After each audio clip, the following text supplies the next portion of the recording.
So, hello, this video is to quickly explain the two different ways you can report a confidence interval. If you have a confidence interval, you have a lower limit and an upper limit, and you build that lower limit and your upper limit by taking your mean plus or minus your margin of error.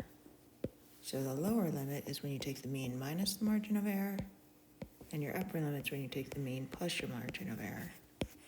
So you can report a confidence level in two different ways. One, with your lower limit first, and then your upper limit. Or two, you can report the mean plus or minus your margin of error. So you put the mean here and the margin of error here. Let's say, for example, your sample mean was 48 and your margin of error was 2. Okay. On the problems that say this plus or minus this, you would simply type in 48 and 2.